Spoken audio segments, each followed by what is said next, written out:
Our next honoree is Morgan Jenness.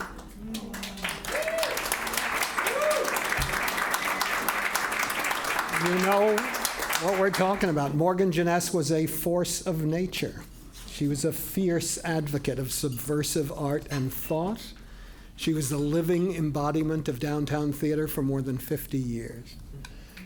She was the dramaturg, teacher, nurturer, and guide to countless theater artists, gently showing them a path to their authentic voices and giving them the courage and clarity to defy convention and find their own way. She worked with David Ajmi when he was in grad school in Iowa, before he went on to write stunning Marie Antoinette and Stereophonic. She mentored Larry Kramer, the brilliant author of The Normal Heart and the founder of Gay Men's Health Crisis and ACT UP, whose artistry and activism actually changed the course of history and the course of millions of lives. And she brought up, so to speak, the astonishing, virtuosic, prolific, and boundary-breaking Taylor Mack of a 24-decade history of American popular music and of Prosperous Fools, which I saw last week, and I can tell you it is stunning and still playing at Theater for the New Audience in Brooklyn. Morgan came to New York as a teenager, and in her first act of dramaturgy, dropped her birth name, which was Heidi Marie Schmiege, who I guess is who we'd be honoring today if she hadn't thought it through. And she became Morgan Jenness after Morgan Le Fay, the sorceress in the Tales of King Arthur's Court. That turned out to be a perfect choice because Morgan Jenness was a powerful enchantress, and she transformed the lives of the people who knew her. And that's why we're proud to honor her memory today. So please help me welcome, to accept our award on behalf of Morgan, her closest friends in the world, Taylor Mack, Maxinne, Rhea, Leighton, and Melanie Joseph.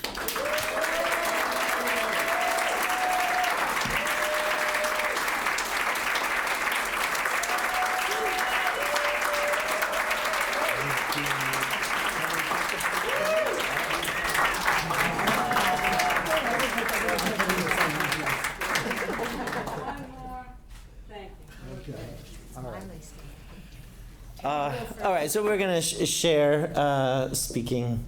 I think if Morgan was here, she would want to emphasize her ethos and de-emphasize herself as someone who would want to be in the Hall of Fame of Off-Broadway. More, I think she would want to suggest that the Hall of Fame of Off-Broadway should focus on ethos. And we can do that. Yeah. I will take a note. I think it is true. She did kind of raise me. She was my dramaturg for 20 years. She worked on every piece, including Prosperous Fools. And the wonderful thing about working with Morgan was that everything was Socratic. She would ask questions and questions and questions and questions. She never assumed, although she often did, she never assumed she knew more than the playwright about their own play. Which is often the case in most new play development, is they gather the playwright in the room, surround them with people that tell you how to write your play. But Morgan wasn't like that. She would just dig in again and again and again to the questions of the play. I thought of her as a diviner because her little divining rod would vibrate, and she'd say, I think you're digging for the profundity over here, but maybe it's over here. And so she just was a love, and I'm so thankful that we had her, have her, and will continue to have her. That's all.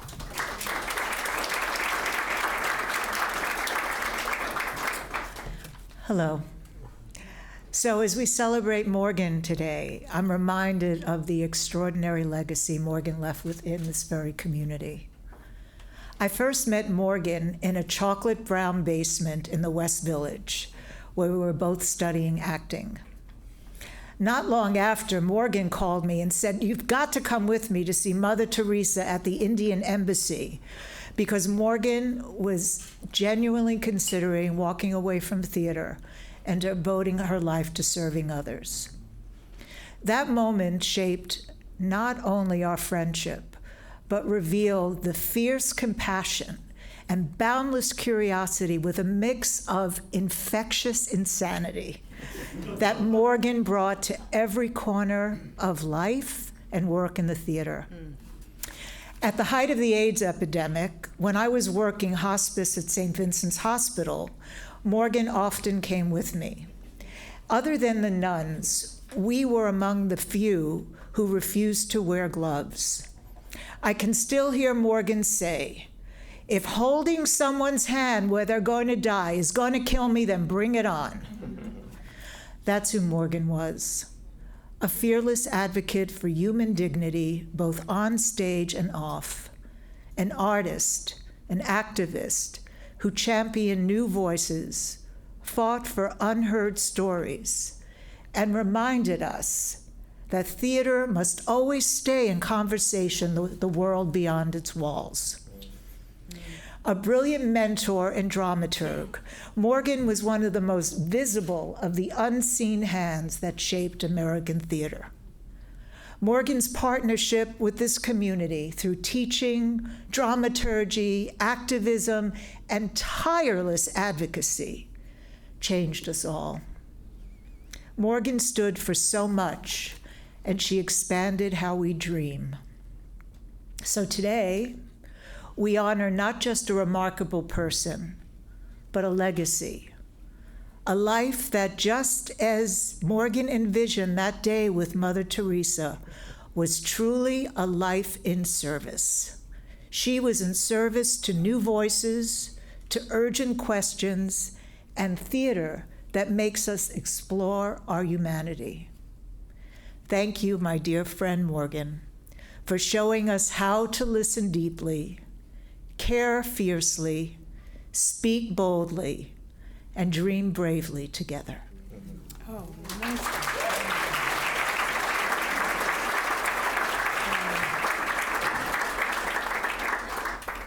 Hi, everyone. My name's Melanie. And in the years after the towers went down in 2001, the Foundry Theater, which I used to work for, would yearly gather people every September 11th at my favorite restaurant in Chinatown. We'd fill all the tables and eat fabulous dim sum made by a then well-known chef who Morgan liked to meet with every year. Dim sum was Morgan's absolute favorite food forever. I think it still is, actually. And from table to table, we'd read this magnificent poem of Argentinian writer Jorge Luis Borges called Another Poem of Gifts. It was written when he was blind. It was his meditation on the infinite gratitude to be discovered in one's life, and we read it every year for several years until the restaurant closed. The poem begins here. I want to give thanks to the divine labyrinth of causes and effects for the diversity of beings that form this singular universe. For a reason that will never give up its dream of a map for the labyrinth. For Helen's face and the perseverance of Ulysses, and on it goes. I hope you all get to read it. It's such a beautiful poem. But I want to share thanks for the divine labyrinth of Morgan Jenness, for the causes and effects of her life and death, for her never-ending diversity of thought and yearning that formed this singular theatrical universe, alongside the Helens and Ulysses, and the hundreds and hundreds and hundreds of artists, activists, students, puppets, and friends who will never give up the dream she helped us reason with in that Fibonacci labyrinth that she so loved and loved to share with us. Before I say anything more, I just wanted to know how many people here know Morgan. Could you just raise your hand? Gorgeous. Were any of you at the memorial in the evening? Yeah. Has anybody got a sentence or two they want to share? Just one or two sentences. Just stand up and do it. I dare you. Oh, come on now. Thank you, Morgan, for transforming our lives, and that we should keep asking the questions, and the answers will reveal themselves. Thank you, Morgan. Morgan, thank you for erasing the boundaries between our life and our art. It's all one. For those of you who don't know Morgan, and for honoring her, I'd like to share some of her 45 years, by the way. 50. From script reader, don't make me laugh, I'll never get through this.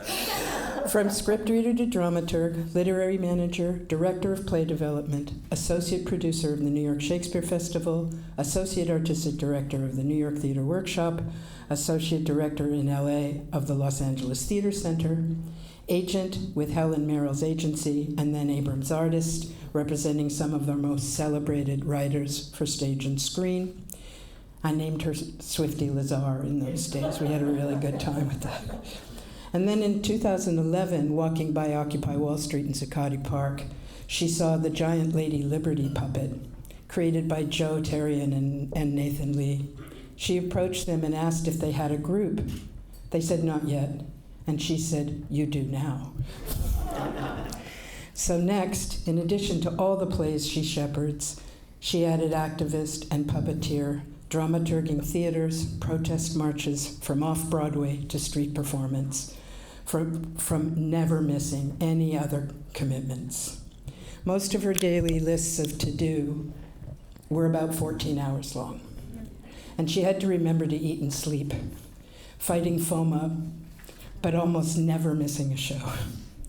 In Morgan's last week, she was dramaturging 4 new plays, one of which opened at La Mama, teaching at 4 universities, building new sets and puppets for an upcoming street performance by the People's Puppets, and going to feed the squirrels with David Kale at 7 a.m. in Tompkins Square Park.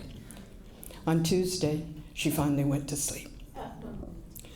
There are some really fantastic interviews with Morgan online. I highly recommend Primary Stage's Off-Broadway Oral History Project.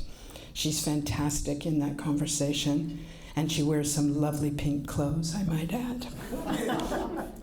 I'm so grateful that our Morgan has found yet another home, truly. That she's been honored and inducted into the Off-Broadway Hall of Fame. She loved Halls of Fame. Long live Morgan Jenness, High Priestess of Theater, who embodied the concept of artist-citizen, who visioned beyond what is here and now, demanding a better world and carving a way closer to it. We will never stop learning from her. Her soul is inexhaustible, as Borges wrote, and so becomes one with the sum of all creative things, and will never reach its last verse. Thank you.